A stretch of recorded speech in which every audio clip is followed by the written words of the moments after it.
Social মিডিয়ায় সম্প্রতি viral এক ভিডিওতে দেখা গেছে জেসিকা রেডক্লিফ নামের এক নারী প্রশিক্ষককে বিশাল ওরকা প্রজাতির ডলফিন আক্রমণ করে হত্যা করেছে।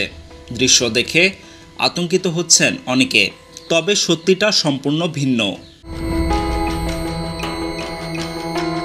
ব্রিটিশ ট্যাবলয়েড সংবাদ মাধ্যম সহ একাধিক তথ্য যাচাইকারী সংস্থা জানিয়েছে জেসিকা রেডক্লিফ নামে কোনো প্রশিক্ষকের অস্তিত্বই নেই। সরকারি নথি, সামুদ্রিক নিরাপত্তা প্রতিবেদন কিংবা বিশ্বস্ত কোনো সংবাদ মাধ্যমেও এ ধরনের ঘটনার প্রমাণ মেলেনি। বিশেষজ্ঞদের মতে ভিডিওটি তৈরি করা হয়েছে কৃত্রিম বুদ্ধিমত্তা দিয়ে। ফুটেজ থেকে শুরু করে ভয়েস ওভার পর্যন্ত সব কিছুই ভুয়া।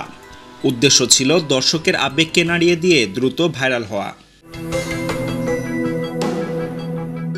অর্কা বা কিলার হোয়েল সত্যি ডলফিন পরিবারের বৃহত্তম প্রজাতি, তবে প্রশিক্ষকদের উপর এমন প্রাণঘাতী হামলার কোনো নজির বাস্তবে নেই।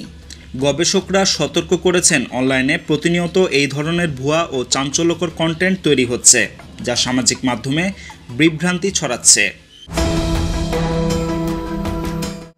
Desk report, tweet news.